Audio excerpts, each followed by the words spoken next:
DHDS অপরাধ প্রতিরোধ কল্যাণ সংস্থার নারায়ণগঞ্জ জেলা ও মহানগর কমিটির উদ্যোগে আয়োজিত নারী জাগরণের অগ্রদূত বেগম সুফিয়া কামাল এর 116তম জন্মবার্ষিকী উপলক্ষে আজকের এই আলোচনা সভার সম্মানিত সভাপতি, মঞ্চে উপস্থিত বিভিন্ন নেতৃবৃন্দ, সকলকে অন্তঃস্থল থেকে জ্ঞাপন করছি মোবারক। জাগ্রত কবি সুফিয়া কামাল এর জন্মদিন সম্পর্কে যারা নেতৃবৃন্দ আছেন ওনারা আলোচনা করবেন। আমি এতটুকুই বলতে চাই, আজকে হয়তো আমাদের সভাপতি সাহেব থাকলে আরেকটু এই কথাটা বলার জন্য আমি আরও উদ্বুদ্ধ ছিলাম, উনি এখানে উপস্থিত থাকবেন। এখানে আমরা প্রোগ্রামগুলো করে থাকি মোমেন্ট বাইক বা আরও যারা নেতৃবৃন্দ আছেন সকলে, কিন্তু এখানে আমাদের সমাজ পরিবর্তনের জন্য আরও কিছু খোলা ময়দানে বা খোলা স্পেসে আমাদের কিছু প্রোগ্রাম দরকার।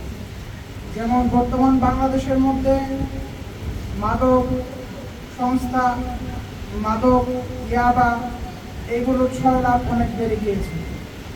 আমাদের মধ্যে যারা সমাজসেবী রয়েছেন বা বিভিন্ন সংগঠনের মধ্যে নেতৃত্ব দিচ্ছেন, সকলকে অনুরোধ করব একতাবদ্ধ হয়ে এই মাদকের বিরুদ্ধে নারায়ণগঞ্জে আমাদের সংগ্রামের মধ্যে অংশগ্রহণ করতে হবে। আমি ঊর্ধ্বতন কর্মকর্তাদের কাছে বিনীত অনুরোধ করব, নারায়ণগঞ্জের জেলা প্রশাসক সহ ডিসি মহোদয়, এসপি মহোদয়কে সাথে নিয়ে আগামী যে কোনো একটা ডেট করে নারায়ণগঞ্জের মধ্যে খোলা স্পেসে আমাদের একটা প্রোগ্রাম আমরা চাই।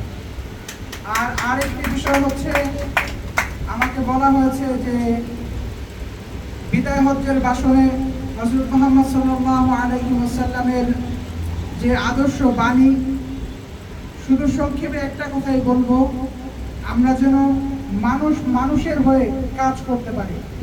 একজনের বিপদে আমরা আরেকজন যেন সব সময় ঝাঁপিয়ে পড়তে পারি। আল্লাহ তাআলা যেন আমাদের সেই তৌফিক দান করেন। আর সকলকে আবারও ধন্যবাদ জানিয়ে যে বিষয়টার উপর আমি গুরুত্ব দিয়ে কথা বললাম, আমাদের সভাপতি সাহেব সহ ঊর্ধ্বতন কর্মকর্তাদের কাছে আমার এই বিনীত আবেদন রেখে আজকের মতো বিদায় নিচ্ছি। আসসালামু আলাইকুম ওয়া রাহমাতুল্লাহি ওয়া বারাকাতুহু।